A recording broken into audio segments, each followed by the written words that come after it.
बिस्मिल्लाहिर्रहमानिर्रहीम। अस्सलाम वालेकुम नाज़रीन, मैं हूं आपका मेज़बान शाहिद मलिक वसनाल और आप देख रहे हैं हमारे यूट्यूब चैनल वेकअप 92। नाज़रीन, आज का प्रोग्राम बड़ा स्पेशल प्रोग्राम है। इसमें मैं एक बहुत बड़ी आपको न्यूज़ देने जा रहा हूं, बल्कि ब्रेकिंग न्यूज़ देने जा रहा हूं कि इस्टेब्लिशमेंट और पीटीआई के दरमियान जो तलाक हुई थी आज से 8-9 महीने पहले, जब इमरान खान साहब को गवर्नमेंट से निकाला गया था, रजीम चेंज किया गया था तरीक़े एतमाद के ज़रिए। तो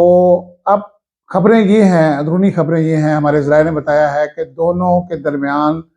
हलाला हो गया है, वापस सुलह हो गई है और दोबारा दोनों एक पेज पे करीब आ रहे हैं। जो आइंदा इलेक्शन आ रहे हैं, इसके अंदर इस्टेब्लिशमेंट और पीटीआई दोनों फिर से इत्तेहादी बन के इंशाअल्लाह सामने आएंगे और ये जो पीडीएम की 13 जमातें हैं, इनको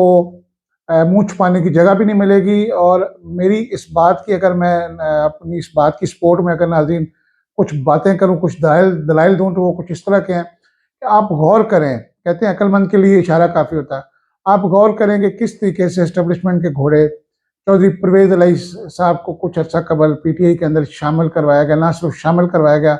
बल्कि पीटीआई की जो मरकजी सदारत है, वो भी चौधरी परवेज़ इलाही साहब की गोद में डाल दी गई, उनको मरकजी सदर नामजद किया गया। उसके बाद आप देखें, झंग से एक सदाबहार एमएनए हैं शेख वकास अकरम साहब, आप देखेंगे उन्होंने भी पीटीआई को ज्वाइन किया इन हालात के अंदर, जबकि पीटीआई के खिलाफ सख्त तरीन क्रैकडाउन हो रहा था हुकूमती सतह पे। लेकिन ऐसे में शेख वकास अकरम का पीटीआई ज्वाइन करना, उसके फौरी बाद, उससे कबल इजाजुल हक साहब, जो कि जनरल ज़ियाउल हक साबिक सदर और मार्शल एडमिनिस्ट्रेटर के साहबजादे हैं और मुस्लिम लीग ज़िया के मरकजी सदर हैं,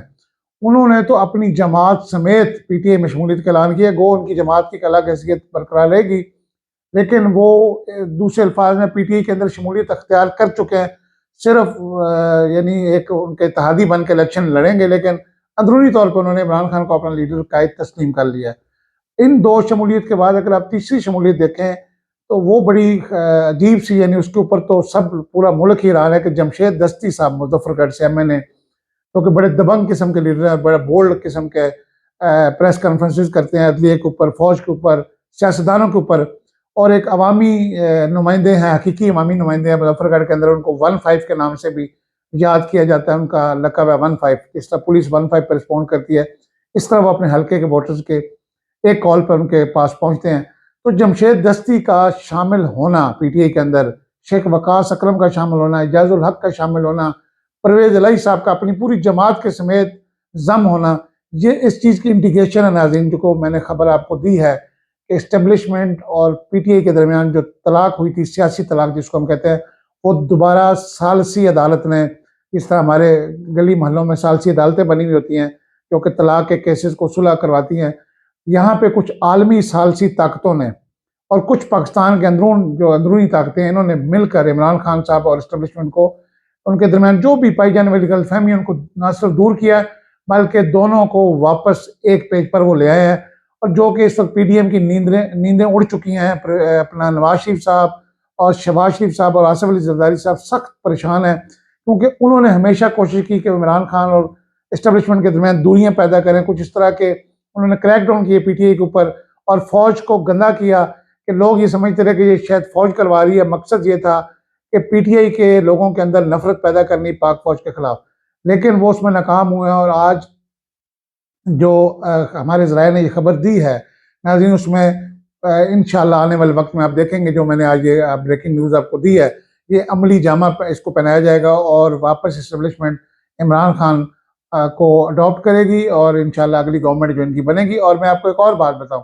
आने वाले दिनों में, ये तो मैंने कुछ सियासी शख्सियात की जो अभी आपको बताई हैं जिन्होंने पीटीआई को ज्वाइन किया, आने वाले दिनों में शाहिद खाकान अब्बासी साहब, ये मेरी बात नाज़रीन नोट कर लीजिएगा, जो कि मुस्लिम लीग नवाज के बड़े सीनियर रहनुमा और साबिक प्राइम मिनिस्टर हैं, जिनको नवाज शरीफ साहब ने अपनी गैर मौजूदगी में, ये पहली सीट है नवाज शरीफ साहब की पार्टी से, शरीफ खानदान की पार्टी से, जो बाहर गई है। और जब नवाज शरीफ साहब को पानामा केस में नाअहल किया गया, तो शाहिद खाकान अब्बासी को prime minister of Pakistan nominate किया गया था और उन्होंने अपना 1-1.5 साल वज़ारत उज़्मा निभाई बड़ी अच्छी तरीके से। तो वो भी अनकरीब अपना सियासी मुस्तकबिल का फैसला करने लगे हैं और लग ये रहा है, ये हमारे ज़राए बता रहे हैं कि उनका झुकाव भी पीटीआई की तरफ है। अब इसकी दो सूरत हाल है नाज़रीन, दो सूरतें हो सकती हैं। एक तो ये है कि वो डायरेक्टली पीटीआई को ज्वाइन कर लें। दूसरी सूरत हाल जो मुझे नज़र आ रही है या जो हमारे ज़राए का दावा है, वो ये है कि मुस्लिम लीग नून के अंदर से कुछ अच्छे लोग जो असूल परस्त लोग हैं या जो अब नून लीग की सियासत को समझ चुके हैं, जिसमें कि शाहिद खान अब्बासी साहब और चौधरी निसार अली खान सब सर फहरिस्त हैं। इसके अलावा अगर मैं नाम लूँ तो ज़हीम कादरी साहब जो कि बड़े मुस्लिम लीग नून के बड़े मतवाले किस्म के और बड़े एक्टिव उनके वो मिनिस्टर भी रहे हैं और तर्जमान भी रहे हैं पंजाब में, तो वो भी इसी ग्रुप का हिस्सा बन रहे हैं। और इसमें कुछ मजीद MNAs और MPs जिनके नाम अभी सामने नहीं आए, लेकिन अंदर खाने ये कोशिशें हो रही हैं कि एक ब्लॉक बनाया जाए और वो ब्लॉक फॉरवर्ड ब्लॉक के नाम से बन के PTI के साथ अपनी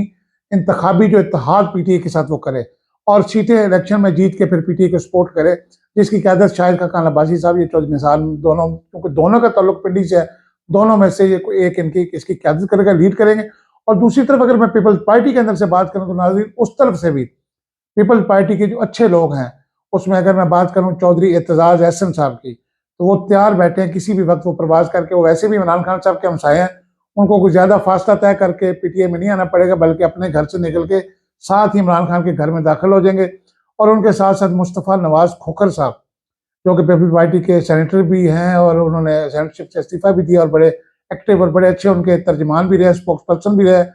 वो भी अपने पर तोड़ रहे हैं PTI के अंदर शमूलियत अख्तियार करने के लिए। तो नाज़रीन ये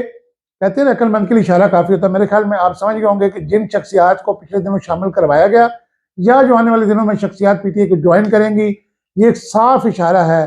कि PTI और इस्टेब्लिशमेंट के दरमियान सुलह हो चुकी है। हलाला के बाद दोबारा वापस अपनी उसी जो सियासी शादी इनकी 2018 में हुई थी, बल्कि उससे कुछ अर्सा कबल हुई थी, वो वापस उसी शादी को निभाएंगे। और ये जो बराती थे, जितने ये जो